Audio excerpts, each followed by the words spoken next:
اب یہ مسئلہ بھی جاننا بہت ضروری ہے کہ جانور کے گلے کے اندر گھنٹی ڈالنا یہ شرم کیسا ہے؟ آپ نے مارکیٹ سے، منڈی سے کوئی جانور خریدا ہے،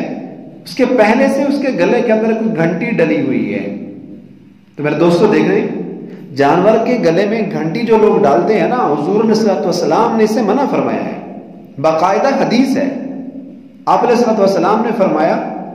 جن لوگوں کے ساتھ کتا یا گھنٹی ہو، کتا یا گھنٹی جن لوگوں کے ساتھ ہوتا ہے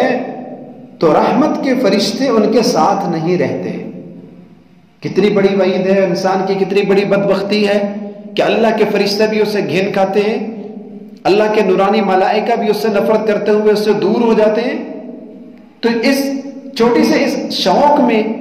اپنے اس نمود و نمائش کرنے میں ہم اتنی بڑی محرومی کو منہ لیتے ہیں۔ لہٰذا میرے بھائی، اگر جانور کے گلے کے اندر پہلے سے گھنٹی ڈلی ہوئی ہے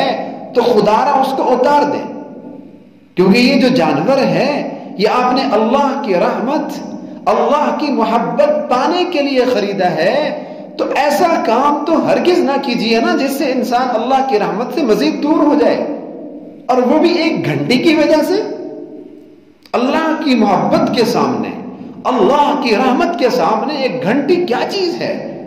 تو اللہ کی رحمت سے دوری کے اسباب خود نہ پیدا کرے۔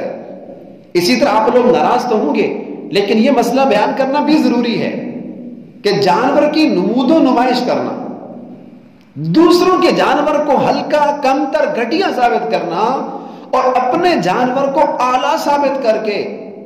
اپنی قربانی کو ضائع نہ ہونے دیں میرے دوستو،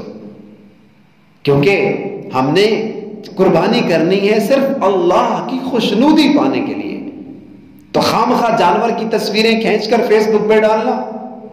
سوشل میڈیا پہ ڈالنا، اس کی مووی بنانا، اور پھر اس جانور کا چرچا سن کر خواتین کا گھروں سے بے پردہ ہو کر باہر آنا کہ ہم فلاں کا بیل دیکھنے کے لیے جا رہی ہیں۔ کون سی عقل مندی ہے میرے دوستو؟ اللہ تعالیٰ ہمیں شریعت پر پورا